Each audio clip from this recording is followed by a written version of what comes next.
Essa semana a Grat completa 10 anos desde que estreou na TV pela primeira vez. E pra comemorar eu vim aqui fazer esse vídeo falando o que eu acho de cada temporada. E eu decidi fazer esse vídeo não só por causa do aniversário da série, mas também porque faz mais ou menos aí umas 2 semanas que eu terminei de reassistir a segunda e a terceira temporada no Paramount Plus. A primeira temporada, obviamente, eu assisti quando a Nickelodeon tava reprisando no ano passado, mas como ela interrompeu a exibição, eu decidi continuar assistindo no Paramount Plus. Esse vídeo não é uma publi do Paramount Plus, mas bem que poderia. O vídeo de hoje é sobre a minha opinião, sempre bom lembrar isso. E mesmo que você tenha uma opinião diferente da minha, a gente pode conversar com o maior respeito do mundo nos comentários, sem xingamentos, tá bom? Então, oi pessoa, tudo bem com você? Eu sou o Léo Boss do canal Filmologia e no vídeo de hoje a gente vai falar sobre Grat.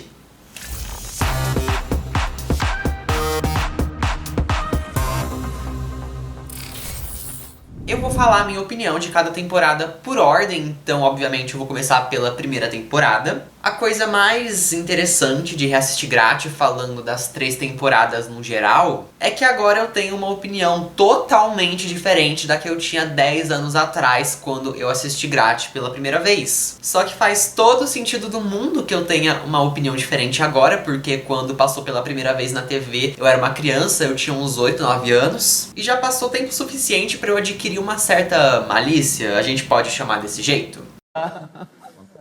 Muito bom,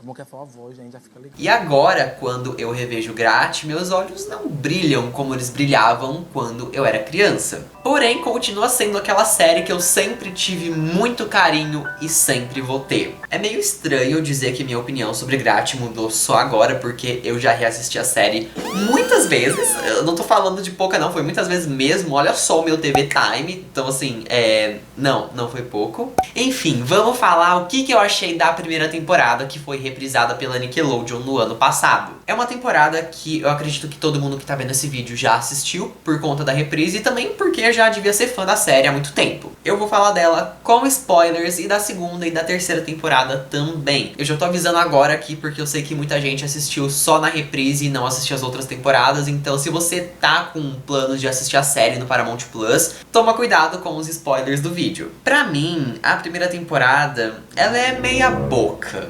Foi a primeira novela da Nick a ser produzida em Miami, nos Estados Unidos, fora da América Latina, então eu acho que Grat passou por um processo bem experimental na produção. Quem pegar a primeira temporada pra assistir hoje em dia, obviamente, vai ver aqueles efeitos especiais e vai falar: meu Deus, que coisa feia. Eu acho que pensando na época que estava sendo produzida e também por quem estava sendo produzida, eu acho que eles fizeram o máximo que dava com o orçamento dos efeitos. Então, eu até consigo passar um pano pra isso. Só que eu tenho uma questão extremamente complicada com a narrativa dessa temporada. Eu não acho que entre as 3 temporadas de Grat ela seja pior, mas eu também não consigo passar pano. Temos aí nessa primeira temporada 74 episódios mais um especial. O especial que eu tô falando é o especial do Diego e não entra nessa discussão. Grat demora 20 episódios, em média 20 episódios, né, pra sair da sua zona de conforto. Gente, novela, série, qualquer coisa que seja, o protagonista tem que sair da zona de conforto dele já no primeiro episódio. E Grat fez a proeza de demorar 20 episódios. 20 episódios pra ela descobrir que é uma bruxa. A temporada, no geral, e principalmente esses 20 primeiros episódios, tem um ritmo extremamente lento.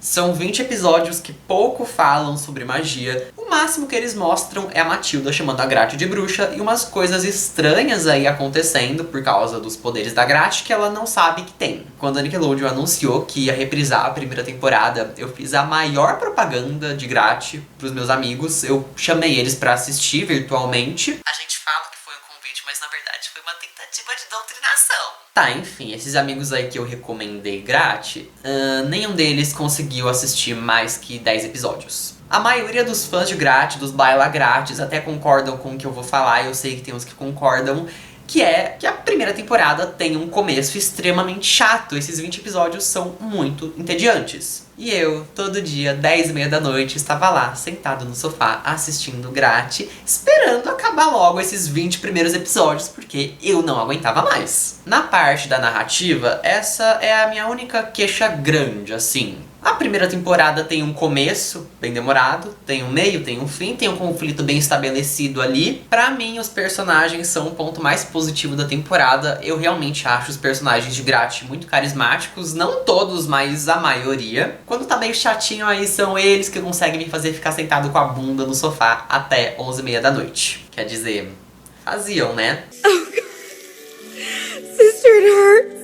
Outra coisa que me incomodava bastante na primeira temporada e ainda vai incomodar nas outras também, são erros de continuidade. Um erro de continuidade, pra quem não sabe, seria, por exemplo, um personagem tá com uma determinada roupa numa cena e 2 segundos depois muda um detalhe nessa roupa e qualquer coisa que fosse, e que você percebe que, tipo assim, mas como assim? Agora ele tava com essa roupa e depois do nada mudou. Também tem erro de continuidade no roteiro. Um dos erros de continuidade mais absurdos da série inteira era sobre o nome do Chema. Pra quem não sabe, Chema é um apelido, mas na primeira temporada falaram que o nome de verdade dele era José Maria. E uns episódios depois virou José Manuel e depois voltou a ser José Maria. Então, tipo, amado. Enfim, de forma geral, eu acho a primeira temporada meia boca, tem seus pontos positivos, assim como também tem seus pontos negativos. Agora, a segunda temporada, diferente da primeira, tem um ritmo muito acelerado, ela não fica entediante nem parada em nenhum momento.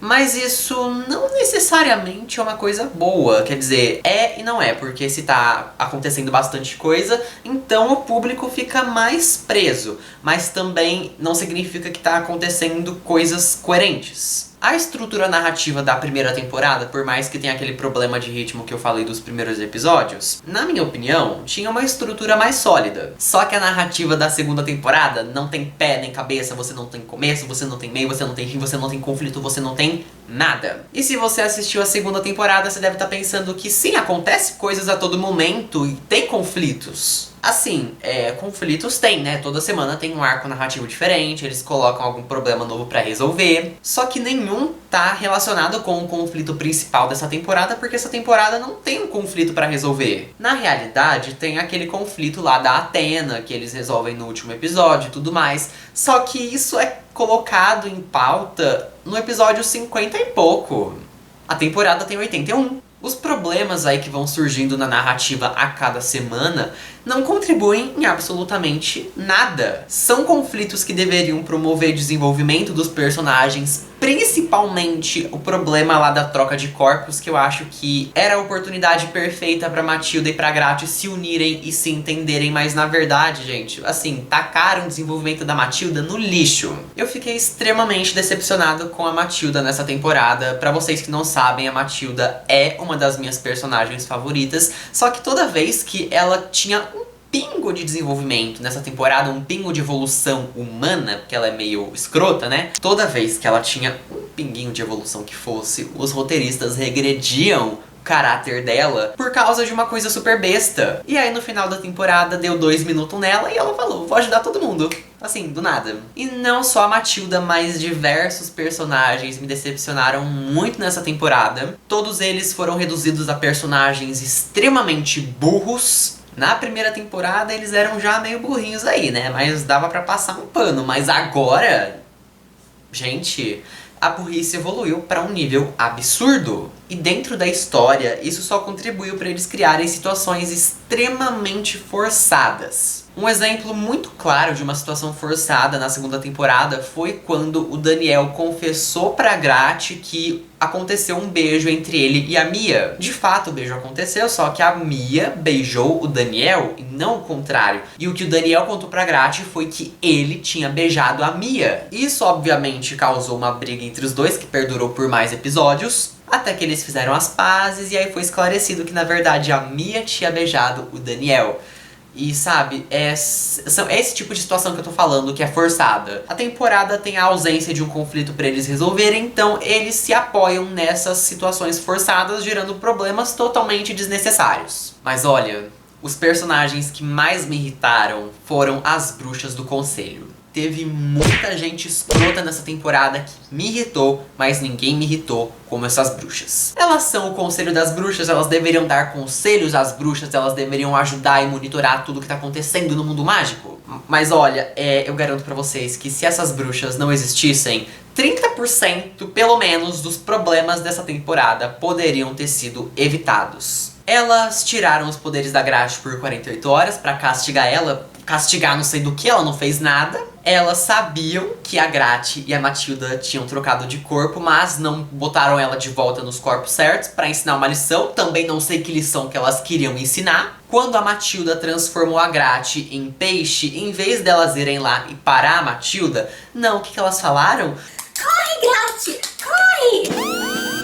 E a Matilda ainda saiu sem castigo nenhum nessa situação, sendo que a Grátis já foi castigada umas 2 vezes nessa temporada sem ter feito nada. Ela só foi burra, mas ela não fez nada no nível que a Mia e a Matilda fizeram. Então assim, que tipo de conselho das bruxas que é esse? Em todas as vezes que eu reassisti a segunda temporada, ela continuava sendo a minha favorita.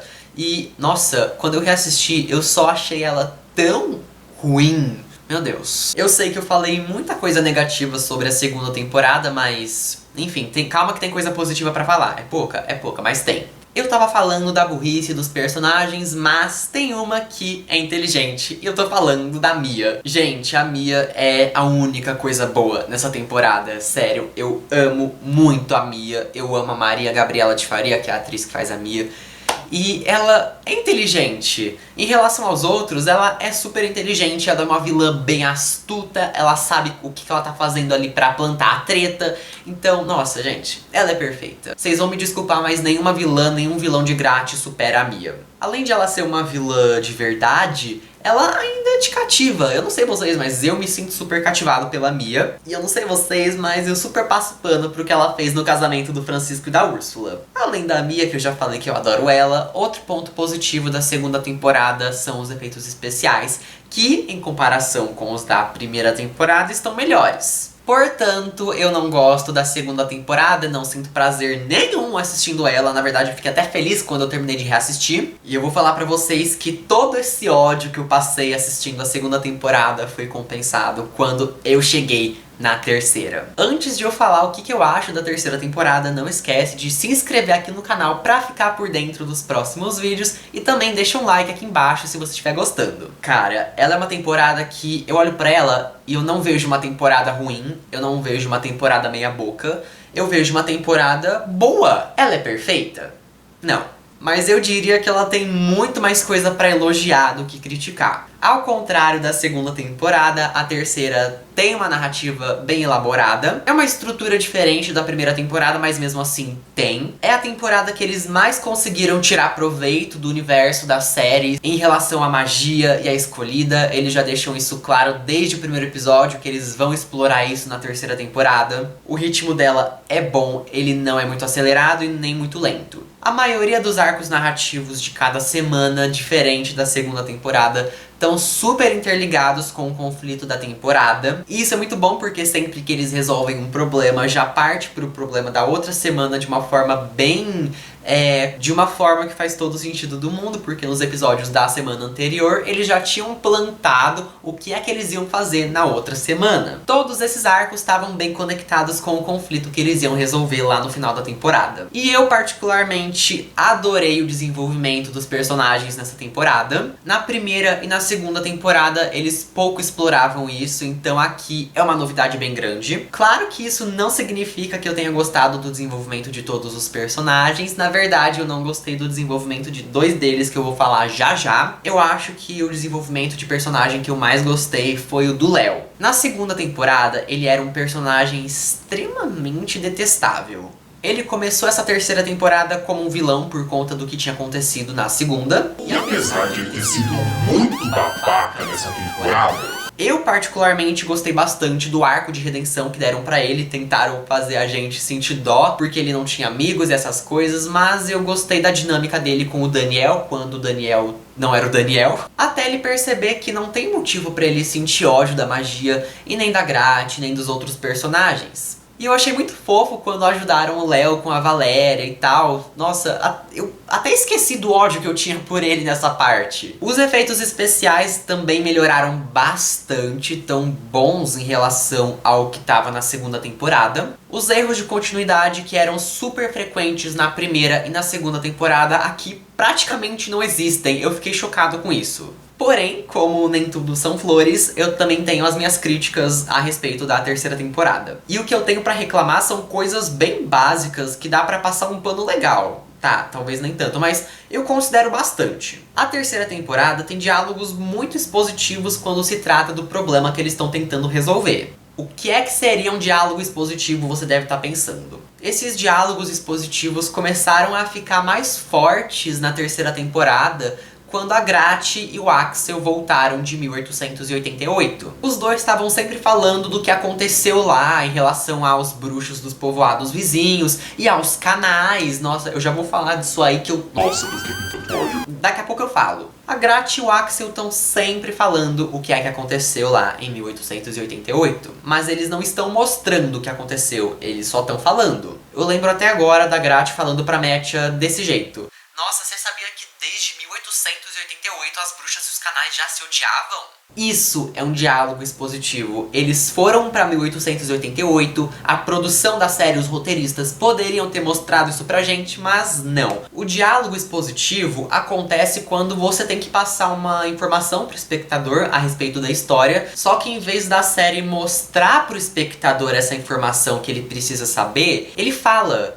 Essa informação tá incluída ali no meio dos diálogos e isso se trata de um diálogo expositivo. Outro tipo de diálogo expositivo que me irritou muito nessa temporada foi quando eles usavam lendas pra justificar o que ia acontecer. Teve a lenda do menino espantalho que foi transformado em humano. Tem a lenda da escolhida que vai virar má na noite da iniciação. Tem a lenda do bruxo ou da bruxa que vai colocar o colar do meteorito e vai viajar no tempo. Tinha outra lenda que eu não vou lembrar agora qual que é, mas nossa, eu achava irritante eles tentarem justificar tudo através de lendas. O arco da terceira temporada que a Gráti e o Axel vão pra 1888 era pra ser o arco mais importante da temporada. Na verdade ele é o mais importante, mas o que eu tô querendo dizer é que ele devia ser o mais bem trabalhado da temporada e não foi isso que aconteceu. Em questão de um episódio, eles foram pra lá e voltaram, e aí usaram aquela desculpa de passou 6 meses e tudo mais. E aí a gente vai descobrindo o que é que aconteceu com a Gráti e o Axel através desses diálogos expositivos, que eu não vou mais repetir essa coisa de diálogo expositivo porque vocês devem estar cansados já. A questão é que, na minha opinião, eles deveriam ter mostrado como é que foram esses 6 meses pra Gráti e pro Axel lá em 1888, porque basicamente o conflito da temporada surgiu em 1888. É lá que surgiu o livro da escolhida, as lendas que eles tanto falam. É lá que surgiu a briga entre os bruxos e os canais. E aparentemente foi lá que ficou estabelecido que as bruxas e os humanos não poderiam se relacionar. E era muito importante que eles trabalhassem todas essas pautas, porque o final da série é sobre isso, é sobre a união dos bruxos com os humanos e os canais. E essa parte dos canais foi só a parte mais decepcionante da temporada. Eu não sei vocês, mas eu tenho muito fascínio pelos Churicanais. Eu queria muito saber onde é que estão as outras tribos, o que é que aconteceu entre eles e os bruxos, mas isso foi um ponto que terminou em aberto, infelizmente. O Diego encontrou um livro com informações muito pertinentes pra ele sobre os canais, mas era fictício, aparentemente fictício. E eu fiquei um tempão esperando o Diego falar o que ele achou no livro que falava sobre a briga entre os canais e os bruxos, mas ele não falou nada. E a série terminou, não vai ter quarta temporada porque já faz 7 anos que acabou, então, né? Não sabemos o que é que aconteceu exatamente entre as bruxas e os canais e vai ficar por isso mesmo. Coragem, né? Tem gente que tem coragem. A ideia do final sobre a união dos humanos com as bruxas e os canais é muito boa. Só que faria mais sentido se a gente entendesse de onde que veio toda essa rivalidade, e não foi exatamente isso que aconteceu. Eu acho que eu me aprofundei muito nessa questão aí dos problemas que a terceira temporada tem, mas ela é a minha favorita, eu genuinamente gosto dela e acho ela boa. Pra essa parte aí dos canais eu não consigo passar pano, foi uma pisada na bola muito grande dos roteiristas. Mas a parte da escolhida e essas coisas aí dos diálogos expositivos, eu até que consigo considerar passar um paninho. De forma geral, é aquilo que eu falei no começo do vídeo pra vocês. Apesar da minha opinião ter mudado e eu achar que Grat tem sim seus grandes e não poucos problemas, eu continuo tendo muito carinho pela série. Ela marcou a minha vida de uma forma que vocês não têm ideia. Eu posso comentar com vocês qualquer hora em algum vídeo ou no Instagram sobre isso, mas então, apesar de agora eu assistir Grat com outros olhos, o meu carinho pela série não mudou absolutamente nada. Agora eu já dei a minha opinião sobre as 3 temporadas, então não esquece de você comentar aqui embaixo o que é que você acha de cada temporada. Então é isso, gente. Não esquece de se inscrever no canal, deixar um like e me seguir nas redes sociais. Muito obrigado por assistir e até o próximo vídeo.